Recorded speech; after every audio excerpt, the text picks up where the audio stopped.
I love you হুজুর। ওয়ালাইকুম আসসালাম। শুরুতে আই লাভ ইউ লিখেছে। আচ্ছা, এটা প্রমাণ হিসেবে দেখাই দেই। এই যে আই লাভ ইউ লিখেছে। আচ্ছা, এটা ভালোবাসার জন্য সে লিখেছে। কেমন আছেন? আচ্ছা, আলহামদুলিল্লাহ ভাই, ভালো আছি। আমার একটি মেয়ে খুবই পছন্দ ও আমি তাকে মন থেকে ভালোবাসি। আমি এই হারাম ভালোবাসা থেকে বাঁচতে চাই। এখন আমার করণীয় কি? এই হারাম রিলেশন থেকে বেঁচে থাকার জন্য কিছু উপদেশ দিন আমাকে। पहली बात तो ये है कि अगर किसी को पसंद करते हो तो शादी से पहले कोई मोहब्बत नहीं, हर मोहब्बत शादी के बाद होगा। যদি পছন্দ হয়, প্রেম নয়, প্রীতি নয়, রিলেশনশিপ নয়, সোজা কবুল করে বিয়ে করতে হবে যুবক ভাই।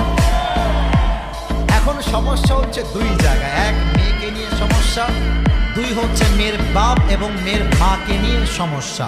এক, মেয়েকে নিয়ে সমস্যা কেন? আমার কথায় আমার আব্বা জানরা একটু মাইন্ডে নেবেন না। আমি যা বলছি বাস্তব থেকে বলছি।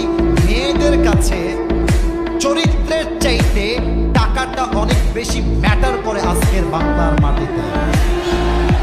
অনেক মেয়ে টাকা পাইলে বুইরা টাকলার সঙ্গে বিয়ের পিড়িতে বসে যায়। খুলনার ভাই বন্দেহি আছে না নাই? অনেক মেয়ে আছে। তো মেয়েদেরকে বলবো, বেঈমানি কইলেন না, ভালো হয়ে যান। মাসুদ আলাইকুম, ভালো হয়ে যান। আপনি ভালো হলে আমার যুবকরাও ভালো হয়ে যাবে। আচ্ছা, মেয়েদেরকে বলবো, টাকা নয়, চরিত্র আপনার জন্য সবচেয়ে বেশি দাম। দুই নাম্বার, বিয়ের ক্ষেত্রে সমস্যা হচ্ছে মেয়ের বাবা বিয়ের কাবিননামা করে 20 লাখ টাকা, 10 লাখ টাকা। বলে যে 10 লাখ টাকা কাবিননামা উল্লেখ না করলে আমার মেয়েকে আমি তোমার সঙ্গে বিয়ে দিব না।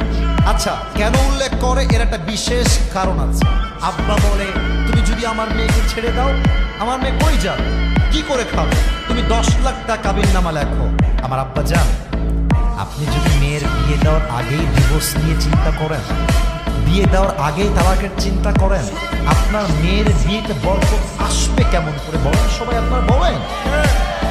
এই কাবিননামা কঠিন হওয়ার জন্য জেনা সহজ হয়ে গিয়েছে, বিয়েটা কঠিন হয়ে গিয়েছে, ঠিক কিনা বলেন? 3 নম্বর কথা আমার যুবকের জন্য, বাবু দেখো, তুমি বলেছো হারাম থেকে বাঁচতে চাও, এটা বড্ড ভালো কথা। ওর মনের মধ্যে একটা অনুশোচনা আছে, তাই সে প্রশ্ন করেছে। আমি তোমাকে বলতে চাই, বাপ মাকে বলে দাও যে আব্বা, হ্যাঁ আব্বা, কথা শুনতে হবে আমার। আব্বা শোনো, তুমি যদি আমার এনে বিয়ে না দাও, আমি কিন্তু হারাম কাজ করে ফেলবা না। কথা সত্যি না মিথ্যা বললাম বলো?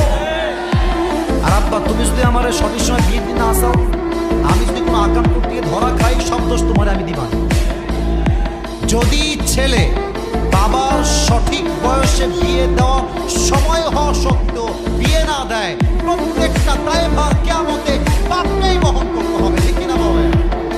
আল্লাহ যুবককে হারাম থেকে বের হয়ে এসে যেন হালালে আসতে পারে, আল্লাহ সেই তৌফিক দান করেন সবাই, আমিন।